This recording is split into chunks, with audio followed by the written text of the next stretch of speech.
Hi everyone, welcome to my channel, hope you're safe and well. We're going to go into an unboxing. Now this unboxing is quite interesting.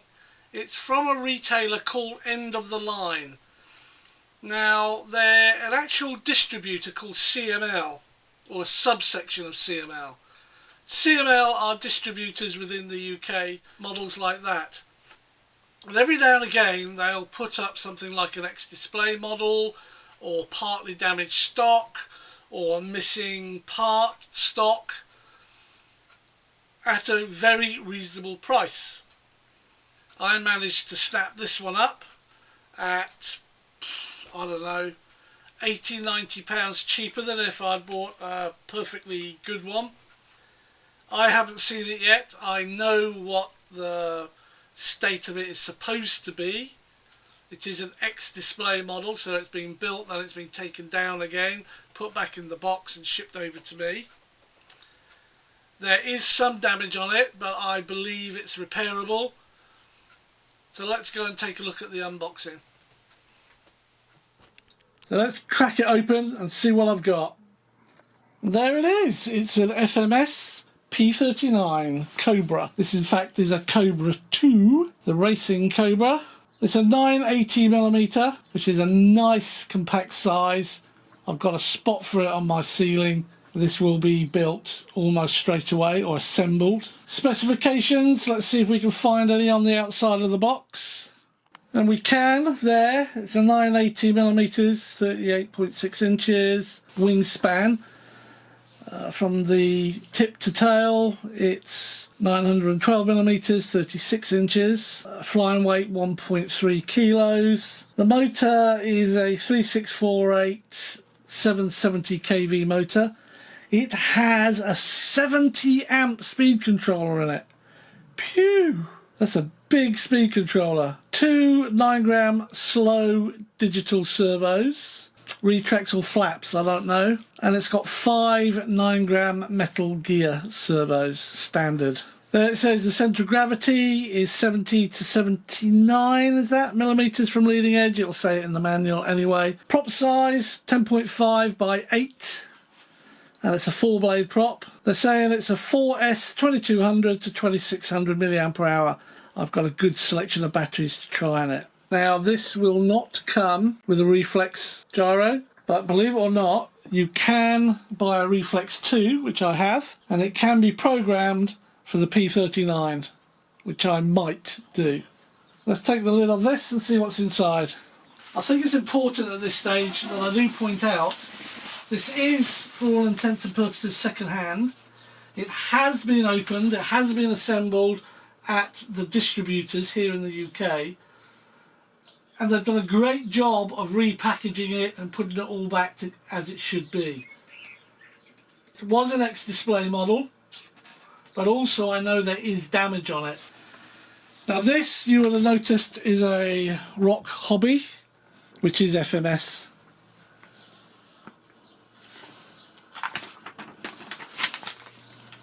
It's a bit of an old school manual.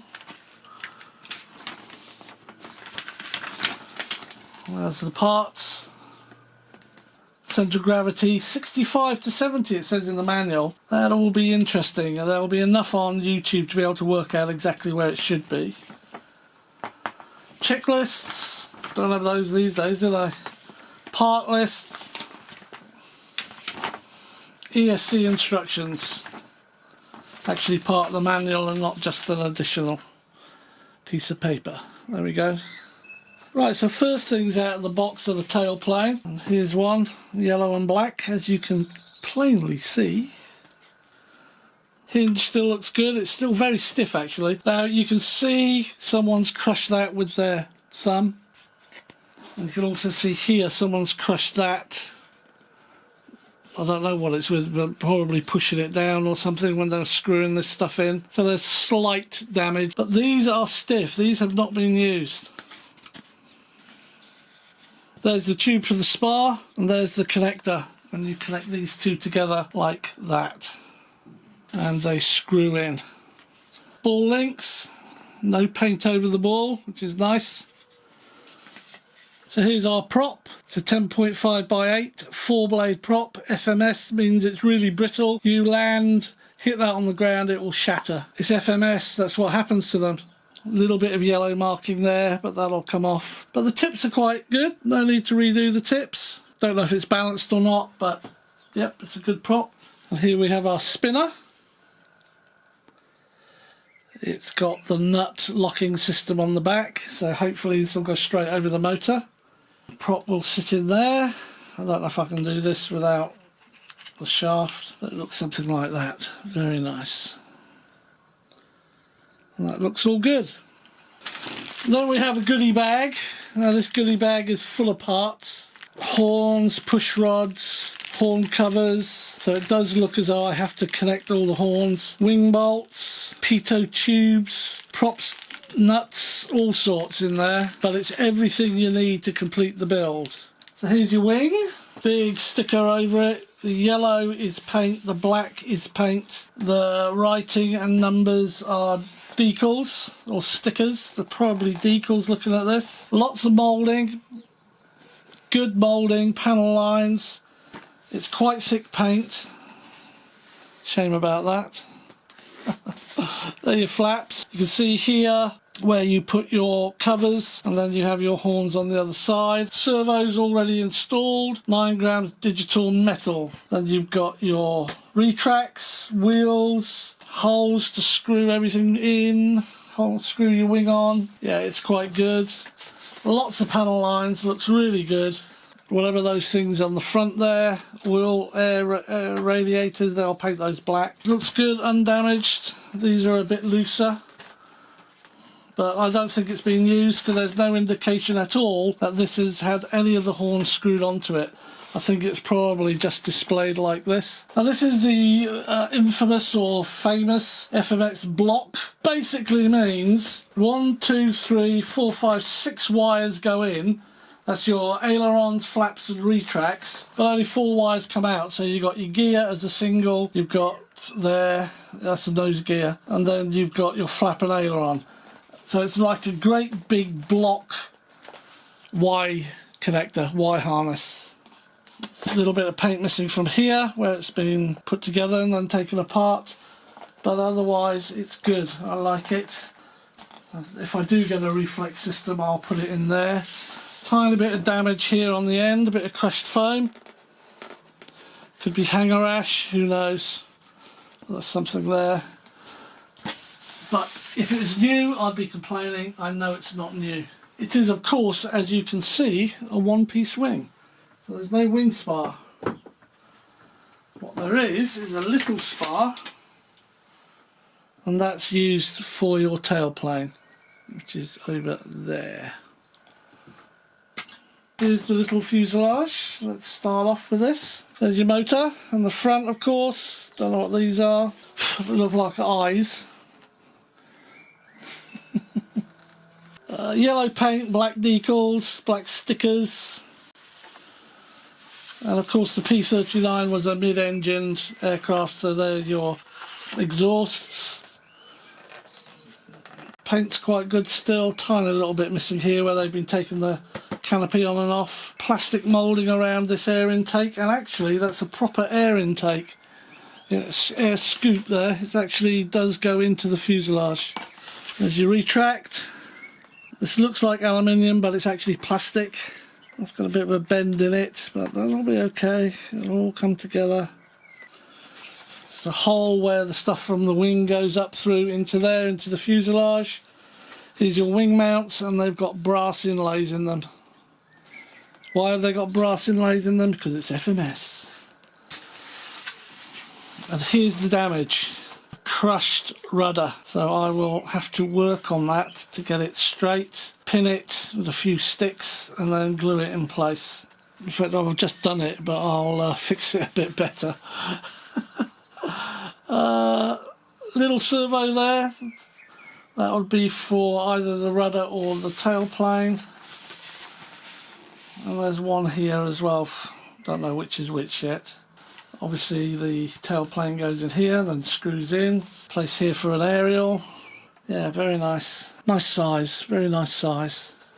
Let's see what's under the hood. Okay, not happy with that. So it's got one of these great big, what is it, an EC, it's not a 3, it might be a 5. Yeah, it's an EC5, which I believe is the same as an XT90, or the same type of size. So I will need an EC5 to XT60 connector. And here's a surprise, first surprise, it's actually got an 80 amp speed controller in it. That's an 80 amp speed controller.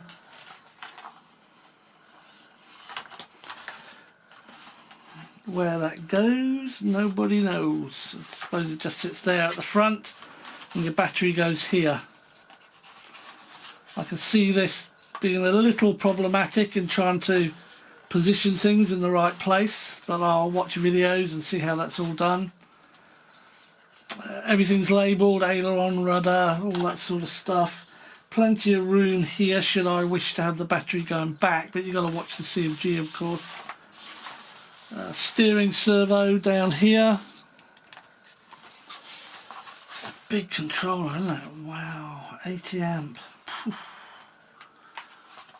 I might have to put an XT90 on this, if that's got an 80 amp speed controller. There's quite a bit of right and slightly down thrust on the motor. But what I have done for this is, here's the canopy, got a pilot in it.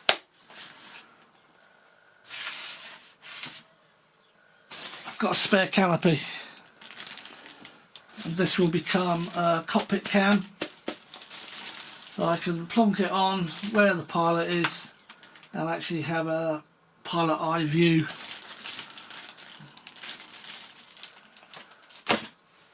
Well, that's basically it. That is the RocHobby, aka FMS, 980mm P39 Racing Cobra 2. That's going to be built pretty quickly, and I'm going to fly it pretty quickly as well. Well, as far as unboxings go, nothing special. It's a pretty straightforward unboxing. Everything was there, tiny bits of damage, but that's because this thing's been sitting in a distributor's front office for everyone to look at and see. I'm happy that it got an 80 amp speed controller instead of the standard 70. Why not? I'm starting to build it. That's quite interesting. I'm making a video, so I'm not going to give too much away, but do watch it because it is such a frustrating aircraft. Not because of what it is, but because of the one I actually purchased. When you buy something second hand, shall we say, you really do not know what you're getting unless you go to it, examine it, and then pay your money. Now, I didn't, obviously. I did it remotely. I paid online. It was delivered. I've done the unboxing. It looked okay, looked fine. Then I started to assemble it. I'll post the video of the assembly pretty soon. I hope you enjoy it because it drove me round the bend. Thanks for watching. Stay safe, stay well. I look forward to you joining me on another video soon.